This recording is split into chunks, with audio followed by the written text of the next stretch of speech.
नमस्कार, मैं अशोक व्यास हूँ और मेरा सौभाग्य है जोधपुर शहर के जाने-माने नाम, साथ ही मित्रता की दृष्टि से भी अच्छे अंक अपने हिस्से में रखने वाले हरिदास जी, जो कि बधाई के पात्र हमेशा रहते हैं, पर फिलहाल मैं उनको बधाई देने के लिए आया हूँ, खास उनको अभ्युदय संस्था की तरफ से, जो एक अंतर्राष्ट्रीय लेखन और पत्रकारिता के संदर्भ में पुरस्कार से आप सम्मानित हुए हैं, तो उसके लिए आपको बहुत-बहुत बधाई।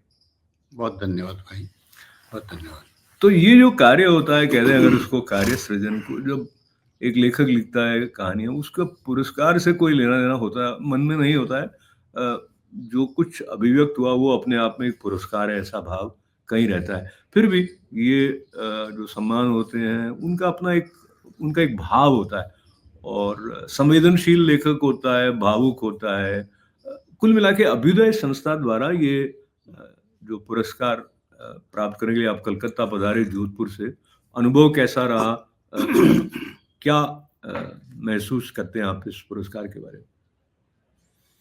एक तो अशोक भाई, हर राज्य की अपनी संस्कृति, अपने तौर तरीके होते हैं, तो उनके सारे कार्यक्रम, आयोजन, समारोह वो भी अलग होते हैं थोड़े। जी, जी। राजस्थान में आम तौर पे जो कार्यक्रम कराते हैं, वो ऐसे कार्यक्रम बेहद गंभीर वातावरण में होते हैं और बड़े केवल आप ये समझिए कि बौद्धिक होते हैं। अब ये हमारी बौद्धिकता में से आनंद कब निकल गया हमें पता ही नहीं चला। बहुत सुंदर। लेकिन कलकत्ता में गया तो मुझे ये चीज अच्छी लगी कि अभ्युदय संस्था ने बौद्धिकता और आनंद का समन्वय रखा जी। और उन्होंने कार्यक्रमों को इतना लालित्यपूर्ण बनाया कि वे केवल बोझिल बौद्धिक नहीं थे, बल्कि विभिन्न ललित कलाओं का समावेश उसमें था। उसमें आनंद भी था, मनोरंजन भी था, गंभीर विमर्श भी थे, नृत्य भी था, कबीर पे मोनोलॉग जैसा कार्यक्रम भी था, एक बुद्ध पर फिल्म भी थी। तो इन सब ने हमारे अनुभव को और संपन्न कर दिया। जो अब तक हमारा जो अनुभव है साहित्यिक समारोहों का, वो निश्चित रूप से ही उसने और संपन्न किया। संपन्नता और समृद्धि की बात को लेते हुए मैं समझता हूँ कि आपने अपने पाठकों को कई पुस्तकों में के द्वारा समृद्ध किया। उसमें से एक था पेड़ भी है, कहानी है कि खत्म नहीं होती, और आलोचना संबंधी भी आपकी पुस्तकें आई हैं। आलोचना की अंतर दुनिया है, मीडिया, महिला और सांस्कृतिक परिदृश्य है। पुस्तकों का संदर्भ लेते हुए, जैसे आपने बौद्धिकता में और रसमयता बनी रहे, बोझिलता नहीं हो, रसों वे सह, ये हम अपनी संस्कृति के दृष्टि से स्मरण करते हैं। तो रसमयता नहीं होती है तो मित्र मित्र के साथ बैठ के भी ऐसा लगता है कि भाई चलो, अब कहीं ना कहीं रस की प्यास हमारे अंदर है। अब ये रस की प्यास मनुष्य को कहाँ लेकर चली जाती है, उससे समाज का जो स्वास्थ्य है या जिस तरह के स्वरूप में समाज विकसित होता है उसका संबंध होता है। तो मैं विशेष रूप से केंद्रित करना चाहता हूँ हमारी बातचीत को, साहित्य समाज के स्वास्थ्य में क्या भूमिका निभाता है, क्या भूमिका निभा सकता है। तो पहले वहां से प्रारंभ करते हैं। इनका कोई जो सेतु, जैसे मैं निवेदन कर रहा हूं, वैसा आप देखते हैं समाज का और समाज के स्वास्थ्य का साहित्य के साथ में कोई संबंध है? अशोक भाई, साहित्य दरअसल समरसों और सहरसों का एक संगम स्थल होता है, जिसमें विभिन्न रस आते हैं और जब उन रसों की अभिव्यक्ति होती है तो एक विरेचन होता है, और जब विरेचन होता है तो एक आनंद की अनुभूति होती है, एक सरलता की अनुभूति होती है। यह सरलता मानवीय संबंधों के लिए, समाज के लिए अत्यंत जरूरी होती है, क्योंकि अगर यह सरलता है तो संबंधों में निकटता होगी, अंतरंगता होगी, और जिस समाज में संबंधों में परस्पर निकटता और अंतरंगता होती है, समाज तो वही स्वस्थ होता है, वही अनुभूतियों की गहराई को पा सकता है, वही अभिव्यक्ति की ऊँचाइयों को पा सकता है। तो इसलिए साहित्य और समाज का परस्पर जो सरलता का संबंध है विरेचन के माध्यम से, वह अटूट संबंध है और वह सेतु का काम करता है। जब स्वस्थ मन की बात हम करें, जो कि समाज के स्वास्थ्य के साथ भी जुड़ा है, तो जैसे समय में हम हैं, कंप्यूटर के कारण भी और रील और जो भी शॉर्ट फिल्म्स के कारण अधीरता हमारे भीतर की बढ़ती जा रही है। अधीरता व्यग्रता के समीप लेकर चली जाती है और ऐसा हो जाता है कि आपके पास में सचमुच किसी दूसरे मनुष्य को समझने के लिए जो समय है और समझ है, वो धीरे-धीरे कम होती जाती है। इस दृष्टि से जो साहित्यकार है, उसका तो सृजन ही अंतर्मुखता के साथ जुड़ा हुआ है। तो उसके अंदर एक ठहराव, एक धीरज अ, उसके अंदर नहीं होगा, तो वो सृजनशील हो ही नहीं सकता। आप क्या देखते हैं कि ये आवश्यक शर्त मानते हैं कि आपको धैर्य जो है, नहीं तो सृजन नहीं हो पाएगा या संभव नहीं? आप सही कह रहे हैं। दरअसल 20वीं सदी के उत्तरार्ध में अशोक भाई भौतिक गैजेट्स और भौतिक उपकरणों का इतना दखल हमारे जीवन में बढ़ना शुरू हो गया और वो दखल जितना ज़्यादा होता गया, उतनी ही उसने हमारे मन को बेचैनी में बढ़ा दिया और वह बेचैनी पाने की भी थी, प्राप्त करने की भी थी और उसे अनुभव करने की भी थी। लेकिन जब बेचैनी होती है, तो अनुभूति स्थूल होती है, अनुभूति की गहराई हम नहीं कर पाते, क्योंकि अनवरत और इससे बेहतर और यह पाने की जब व्यग्रता होती है, तो अनुभूति उस गहराई तक नहीं जा पाती जहाँ वो संवेदना बनती है। और ये परिणाम हुआ कि समाज में तनाव संबंधी जो व्याधियाँ हैं वो बढ़ गई, मनोरोगी बढ़ गई। पहले जहाँ संपन्नता नहीं थी, वहाँ मनोरोग भी नहीं थे। हमारी संपन्नता आई, वो साथ में मनोरोग और बेचैनी लेके आई। अब साहित्य इसके ठीक विपरीत प्रवृत्ति का काम है। साहित्य एक प्रकार का ध्यान है, एकाग्रता है, तल्लीनता है और इस मौजूदा दौर में इस एकाग्रता, तल्लीनता की ही सबसे बड़ी कमी है। इसलिए आपने ये भी देखा होगा कि इस दौर का जो नया साहित्यकार है, वह साहित्य भी उसी व्यग्रता में लिख रहा है, तो उसका साहित्य उतना संप्रेषणीय भी नहीं है, प्रभावी भी नहीं। धीरे-धीरे वो साधना करता है।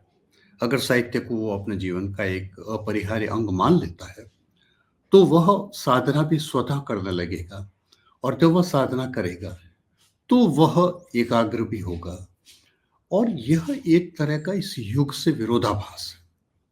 पर यह विरोधाभास किस लिए है? इस युग को बेहतर बनाने के लिए। वह एकाग्रता में डूबा हुआ साहित्य जब किसी के पास पहुंचता है, तो सर्वाधिक संभावना रहती है कि वो उसकी संवेदनशीलता को जागृत करेगा और यही साहित्य का प्रमुख उद्देश्य है। और मौजूदा दौर में इस संवेदनशीलता को जगाना इसलिए जरूरी है कि हम अधिक मानवीय हो सके, इस अंधी दौड़ से थोड़ा अलग हटकर इस अंधी दौड़ को दूर रहकर देख सके, या ऐसा समझे जैसा अज्ञे ने कहा था कि हम नदी के बहाव को नदी में खड़े रह के देखें, न कि उसमें बह जाए। क्या बात! तो यही चीज साहित्य में है। एक साहित्यकार खड़ा रह के इस व्यग्रता को देखता है, अनुभव करता है और उसके बाद जो साहित्य लिखता है, वह संभवतः इस तनाव को कम करने वाला हो सकता है। ये जो अज्ञे जी के संदर्भ से आपने बात कही, उससे मुझे याद आता है हमारी संस्कृति में जी दृष्टा भाव के ऊपर विशेष रेखांकित उसको किया गया है और बिना बहे देख पाए आप, तभी कई बार हम पूर्वानुमान कर सकते हैं कि इस तरह बह जाने का क्या प्रभाव होगा और जो एक तात्कालिक सुख को लेकर बह जाने वाली मनोवृत्ति मनुष्य को विनाश की तरफ ले जाती है, उससे बचने में भी सहायता होगी। बेशक, और बहुत बेशक। सारी बातें भारतीय दर्शन के द्वारा जो हम तक आई हैं, वो साहित्य अपने हिसाब से छान कर और मनुष्य उसको व्यावहारिक रूप से अपनी संवेदना के साथ में किस तरह प्रकट करे, ऐसा एक उसको एक साँचा सा साहित्य से मिल जाता है। पर मोटा-मोटी हुआ ये है कि धीरे-धीरे हम में से अधिकतर लोगों की पढ़ने की जो आदत थी, वो कम होती जा रही है। तो मैं ये वकालत करना चाहूँगा पुस्तकों की, क्योंकि पुस्तकें हमें अपने आप को समझने में भी मदद करती हैं, समाज के साथ जुड़ने में भी मदद करती हैं। इसका एक उदाहरण मैं, जैसे आपकी पुस्तक एक था पेड़ के, ये मुख्य जो शीर्षक कथा है, एक था पेड़। तो ऐसा लगता है वो जो पेड़ है, वो कहीं न कहीं जो स्वामी विवेकानंद त्याग और सेवा भारत के आदर्श हैं, उस बात के साथ कहीं न कहीं जुड़ा हुआ है। वो एक निश्चल भाव से या त्याग से, लेकिन फिर भी कुछ अपेक्षा होती है। तो वो आपका एक रूपक है उसमें, वो एक लोक कथा जैसी भी है, तो एब्सर्ड स्टोरी जैसी भी है। और वो कहानी पढ़ के मुझे लगा कि आपने एक साथ कितने सारे स्तर जो भाव के हैं, संवेदना के हैं, उनको उसमें इस तरह गुम्फित कर दिया और वो रोचक भी लगती है, वो रहस्यात्मक भी लगती है। तो आप बताइए इस कहानी का जो बीज आपके अंदर हुआ, वैसे एक तो बीज होता है छोटा, वैसे कोई बहुत बड़ा-सा बीज रहा होगा। थोड़ा एक था पेड़ की सृजन प्रक्रिया के बारे में कुछ बताएँ, और फिर क्या कहीं अचेतन में आपके मन में था कि इस कहानी के माध्यम से मैं इस तरह की बात पाठक के मन में उत्पन्न करूँ? हाँ, प्रेम भाई, पता नहीं कितने लोग मुझसे सहमत होंगे, हो सकता है कई कहानीकार ही नहीं हों। लेकिन मुझे हमेशा मेरी हर कहानी के लिखने से पहले एक विचार सूत्र आता है मेरे मन में और वह सूत्र अपने अनुभवों से विस्तृत होता जाता है, उस पे चिंतन करते हैं। चिंतन से भी अनुभूति अंदर पनपती है। हम सोचते हैं तो वैसा ही अनुभव हमारे भीतर होने लगता है। ये कहानीकार के लिए ज़रूरी भी होता है। और वह सूत्र का विकास जब हो जाता है एक स्तर तक, तो कहानी जन्म लेती है, अन्यथा वो नहीं लेती। वो फिर मामला वहीं खत्म हो जाता है। वो एक विचार सूत्र आया और वो सृजन का रूप नहीं ले पाया। ये विचार सूत्र दरअसल हमारे जो महान ग्रंथों में लिखा गया है, कई बार उसके बहुत निकट होता है। हमने उन्हें पढ़े नहीं है, लेकिन बाद में देखते हैं तो वो किसी न किसी दर्शन से बड़ा मिलता-जुलता भी होता है। ये कहानी जब लिखी, तो मेरे दिमाग में 2 बातें या 2 विचारात्मक अनुभूतियाँ कहें, वो आई थी। एक तो मेरा ये था कि देना बहुत कठिन है, लेना बहुत सरल है। ये मेरे भीतर दुनिया को देखते-देखते कहीं मेरे अवचेतन में यह एक बात घर कर गई। दूसरी बात जो इस कहानी को लिखने से पूर्व मुझे अनुभव हुई और लिखते हुए वो विस्तृत हुई, वो ये था कि प्रेम पूर्ण तभी होता है जब दोनों पक्षों की महत्वाकांक्षाएं समान हो, जिनकी महत्वाकांक्षा ही प्रेम हो।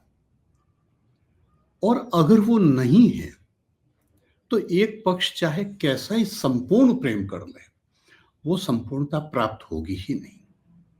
इसलिए दोनों की महत्वाकांक्षा एक होना, यह महत्वाकांक्षा जितनी भौतिक होगी, उतनी ही विभक्त होगी। और जितनी ही अनुभूति सघन अनुभूति से पूर्ण होगी, आध्यात्मिकता से होगी, समन्वय से होगी, उतनी ही वह पूर्ण होगी। मैंने मौजूदा दौर में देखा कि कई ऐसे लोग हैं जिनके प्रेम के हम उदाहरण देते थे, लेकिन कुछ वर्षों बाद हम देखते थे कि उनका परस्पर कोई संबंध नहीं है, अलगाव हो गया। तो एक सवाल उठा कि ऐसा होता क्यों है? इस क्यों के जवाब में उत्तर आया कि क्योंकि उनकी महत्वाकांक्षाएं अलग-अलग थी। और इस कहानी में मैंने ये 2 बातें ही दिखाई हैं।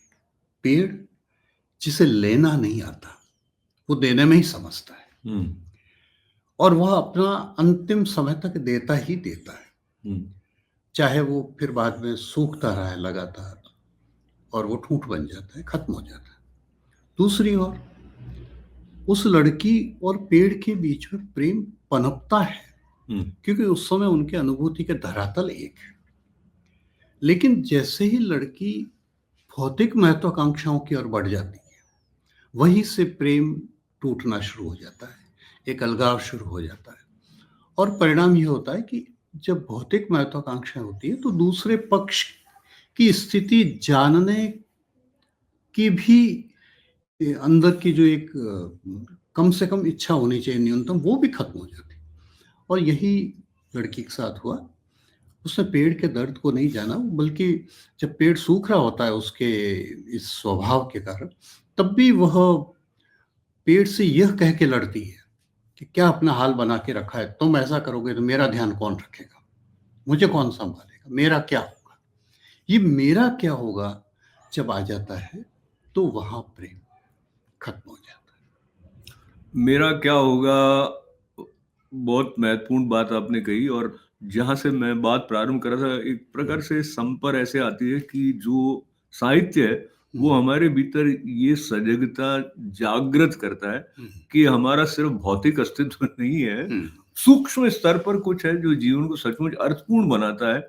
और वो बिना कहे जिस तरह से कहा जाता है तो फिर हमारे अंदर धीरे धीरे उगता है। तो ऐसी एक ये बहुत सशक्त कहानी आपकी एक था पेड़ है, और ये स्तब्ध कर देती है पाठक को जब आप उसको पढ़ते हो। और एक सूत्रात्मक जो शैली होती है कहानी में, वो भी आपकी तो वो आपको बहुत गरिष्ठ एक सामग्री पुस्तकों के माध्यम से मिल जाती है। और जब हम चर्चा साहित्य की और स्वास्थ्य समाज का उसकी कर रहे हैं, तो एक आपकी इसमें कहानी है, उसका तो शीर्षक ही अच्छी किताब है। और उसमें पूरा समूह है, वो कहीं ना कहीं इस उद्देश्य के प्रति समर्पित है कि समाज में एक जागरण रहे कि वही बच्चों में भी अच्छी किताबें पढ़ने वाली, जो जो आप भी यहाँ समाज से जुड़े रहते हैं, तो आपको कितनी आशा इस दिशा में लग रही है कि ऐसा लिखा जा रहा है जिसको पढ़ने के लिए पाठक के अंदर एक आकर्षण आए?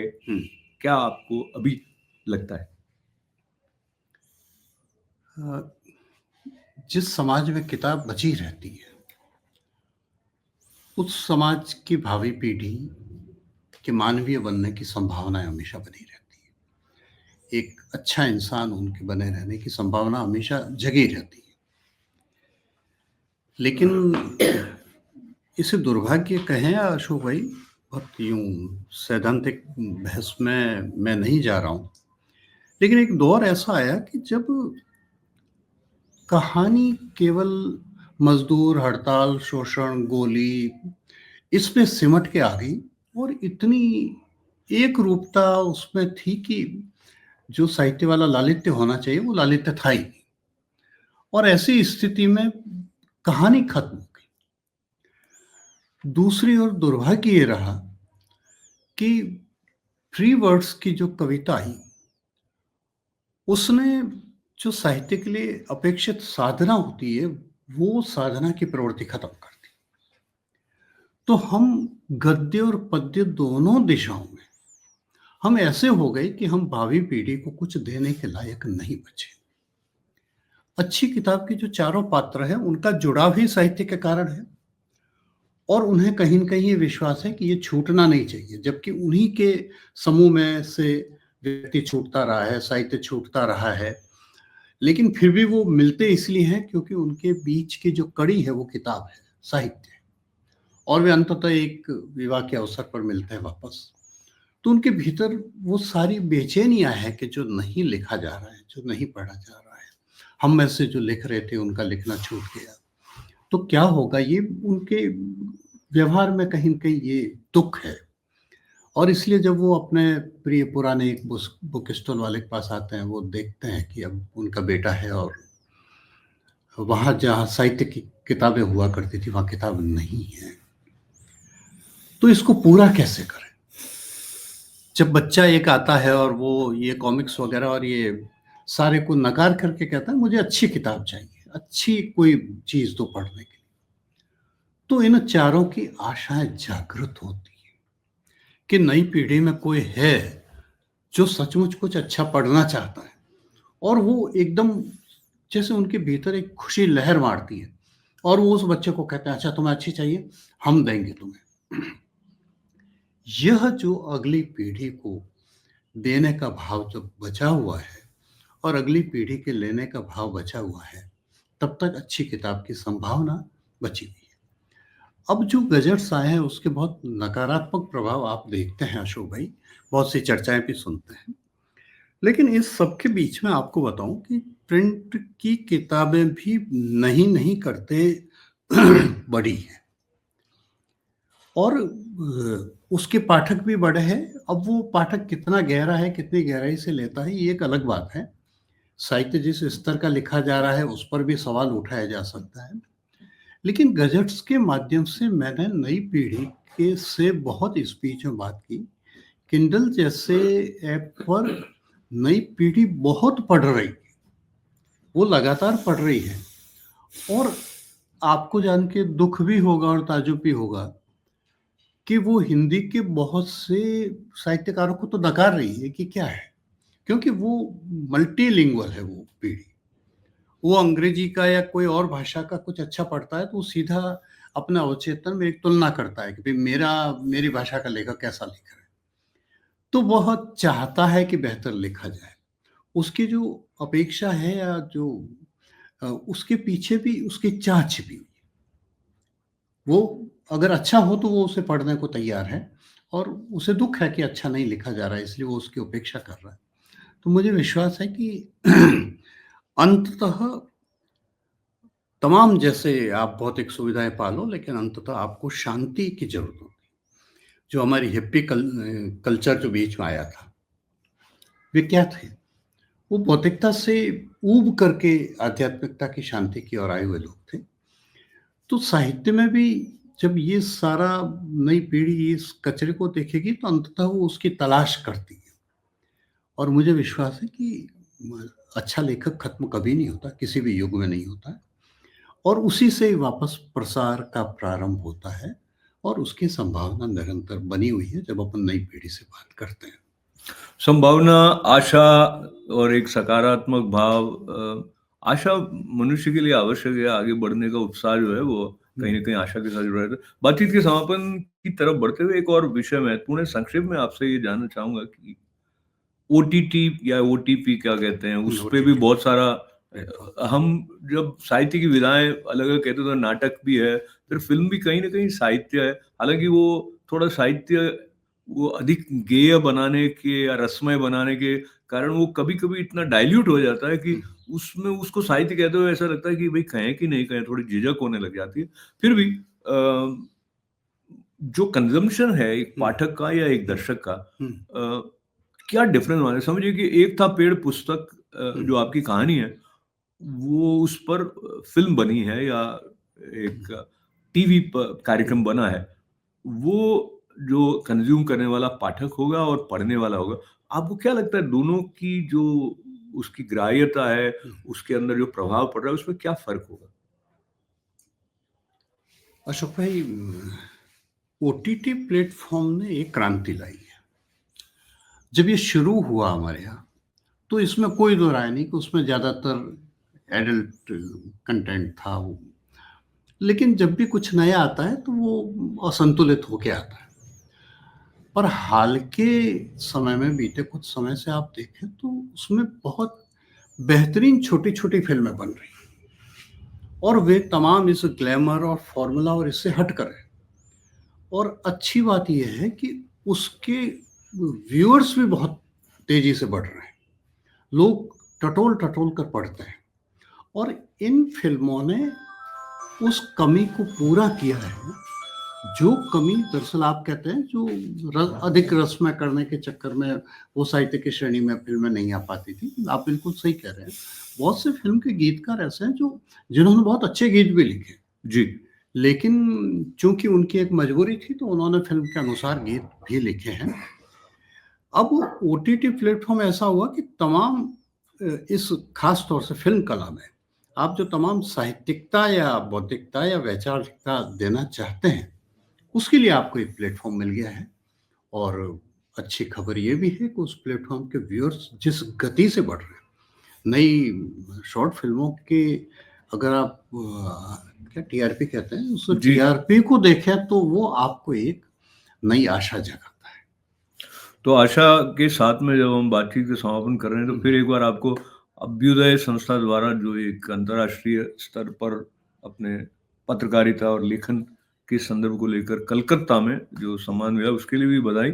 और धन्यवाद। चलते-चलते आने वाले समय में आपके मन में क्या है कि क्या आपके द्वारा लिखा जाए जो आपको संतोष देने वाला हो?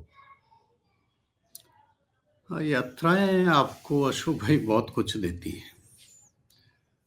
तो इस यात्रा ने मुझे वैचारिक रूप से ये सोचने को मजबूर किया है कि एक बहुत बड़ा समाज आपकी ओर देख रहा है और आपकी ये ज़िम्मेदारी बढ़ जाती है कि जब वो आपसे अपेक्षा रखता है, तो आप अपनी ओर से कुछ ऐसा करने का प्रयास ज़रूर करें, जो एक ऐसी सात्विक, साहित्यिक और वैचारिक अपेक्षा को कहीं न कहीं तुष्ट कर सके। ये वैसा तुष्टीकरण नहीं है, यह एक मानवीय तुष्टीकरण है। तो यह किया जाना चाहिए और मेरा एक विचार इसमें पुष्ट हुआ कि आप में जितना औदात्य होगा, सब्लिमिटी होगी, उतना ही आप बेहतर लिख पाएँगे। तो मैं अपने आप को जितना बेहतर मनुष्य बनाऊँगा, उतना बेहतर मेरी अभिव्यक्ति होगी, उतना बेहतर सृजन होगा और यात्राएँ आपको बेहतर मनुष्य बनाती हैं। आप बहुत उदार और अच्छे लोगों से मिलते हैं, तो आपके अंदर एक ऐसी सात्विक प्रसन्नता का भाव आता है कि आपको लगता है कि बस मैं इस दुनिया में रहूँ। तो इस दुनिया में तभी आप रहेंगे जब आप इस दुनिया का निर्माण करने में कोई योगदान देंगे और वो योगदान देने का तरीका किसी और का कुछ हो सकता है, मेरा तरीका सृजन है।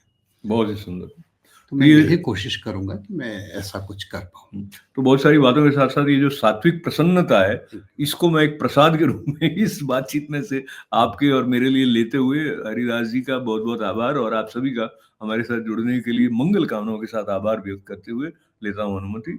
नमस्कार। धन्यवाद भाई।